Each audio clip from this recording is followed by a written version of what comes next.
Welcome to the Affiliated Monitors Expert Podcast, hosted by Tom Fox on the Compliance Podcast Network. Hello, everyone. This is Tom Fox, back again with Rod Grandon. Rod is the Managing Director of Monitoring Services for Affiliated Monitors in the Washington, D.C. area. We are on a five-part exploration, of which today is our final episode, and we've been taking a look at federal contractor responsibility. Rod, I wanted to end this podcast series by asking you, how can a contractor, federal contractor, keep their compliance program fresh? And what were some of the things that you saw when you were sitting across the table from them, as you told us in episode 1, when you were wearing the uniform? All right. Well, up to this point, we've talked about the federal, essentially the federal marketplace and the rules applicable to the federal marketplace when it comes to ethics and compliance programs. And we talked about some of the features of those ethics and compliance programs, the need for a good infrastructure, that is, a code of conduct, policies, procedures that are aligned with the business's operational risks. We talked about the need to train and to have ongoing communication within the workforce. And we also talked about the need to periodically test the effectiveness of the ethics and compliance programs and how that's scalable from large to small businesses, and that small business concerns particularly should not be afraid of embracing efforts to promote integrity in their business operations. But where I want to focus today, Tom, is on this notion that even the regulations that are in place, and as a practical consideration, you cannot create an ethics and compliance program and then not monitor that program for effectiveness. Too often, in my view, I've seen companies that come in who have gotten into trouble and who say, but look, we have an ethics and compliance program. We have a code of conduct. We do train. But once you scratch behind this paper facade, you find that the code of conduct is not even aligned with the business's operational risks. You find out the policies and procedures have huge gaps when it comes to trying to promote the conduct that would be necessary given its operational activities.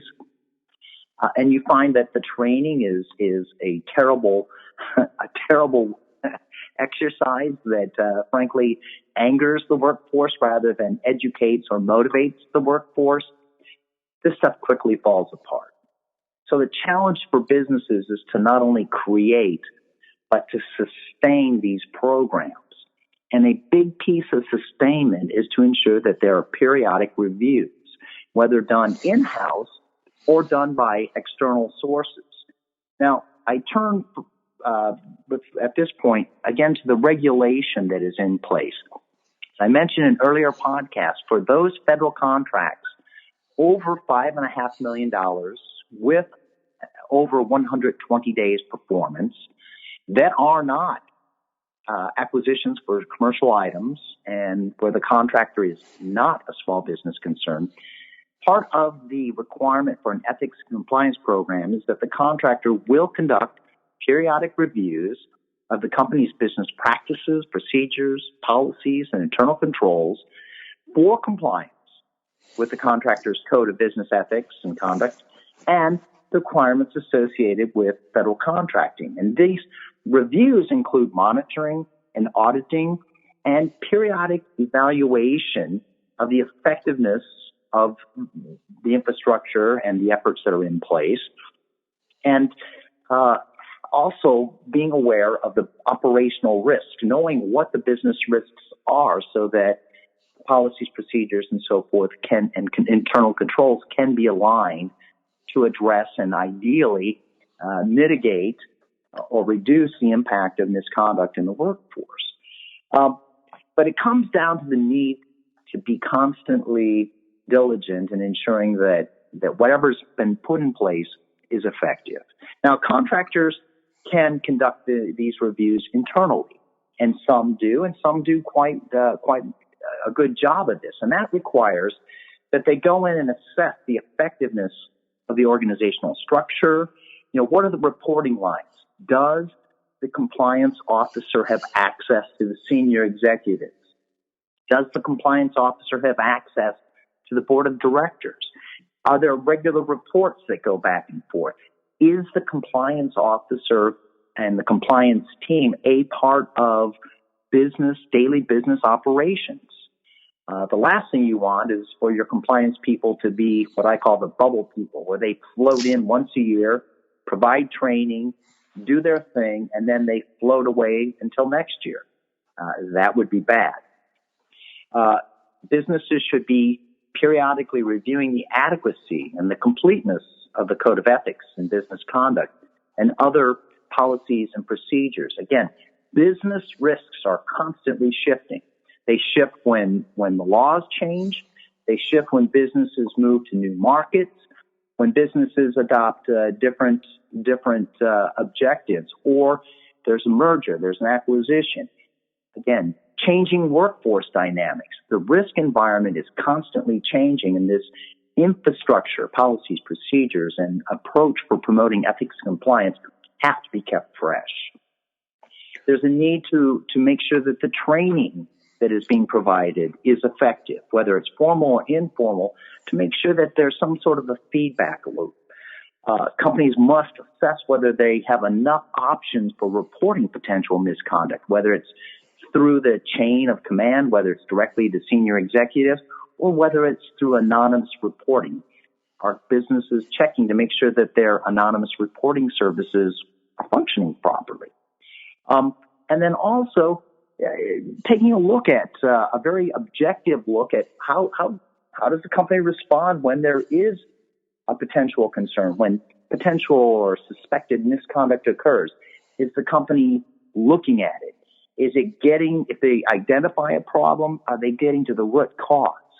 Is there then an information feedback loop where the rationale or the reasons for the misconduct are being carried back and the company is now adjusting their policies, their procedures, their internal controls to try to prevent identical conduct or similar conduct from occurring in the future? Again, businesses can perform this in-house, but as with affiliated monitors, sometimes it's good to bring in an outside set of eyes, just to make sure that the internal biases don't come into play and blind a company to some spots where, frankly, their program is weak.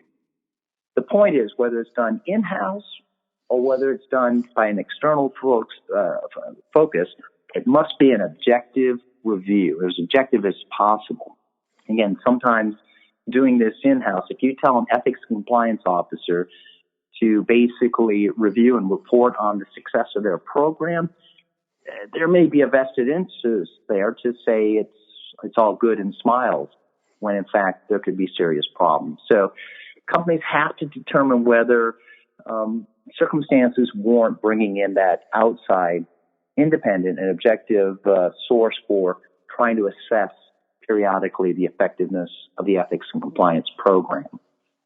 Ron, I wanted to pick up on one thing you hinted on, or perhaps a little stronger than hinted on, which is that not only does that independent outside reviewer bring that independence and to the process, but also it struck me that that reviewer would, in their report, create a roadmap that a company could use to remediate any deficiencies if new risks had arisen, either in markets, products, or services, that could move to really have as a documented roadmap that if a regulator, if an enforcer came knocking, you could show them, yes, we not only reviewed our program, but we have a roadmap, and here are the steps we're taking based upon this roadmap to move forward into the future. Yeah. Tom, that is the ideal output of any type of a review. One, identify gaps, figure out, what the company needs to do, develop that roadmap for addressing those gaps and maybe improving training or what else. But whether it's done in-house or externally, there should be, I've always tell clients, if it isn't documented, it doesn't exist. There should be some sort of a documented way ahead, whether it's an internal review or an external review. And frankly, when we go in and perform these type of what we call proactive services, not only do we offer the observations, but also we lay out that roadmap, how to improve, what could be done both in the large scale and more refined areas. What can be done to improve program effectiveness? That's the test. But to keep it periodic and to keep it fresh, that's the challenge for businesses. It's very easy to build, much more challenging to keep focus on sustaining these programs. Rod, unfortunately, we are near the end of our time on this fifth and final episode, but I wanted to thank you for participating with me in this fascinating podcast series on federal contractor responsibility, and I look forward to seeing what you can come up with next. Thank you very much. All right, thanks, Tom. Hello, everyone. This is Tom Fox again. I hope you've enjoyed this episode of a special 5-part series on federal contractors and compliance programs. I hope you'll join us again for another episode. This special series has been sponsored by Affiliated Monitors, and you can check out more information on Affiliated Monitors at their website, www.affiliatedmonitors.com. This is Tom Fox. I'm the Compliance Evangelist. Thanks so much for listening, and I look forward to visiting with you again.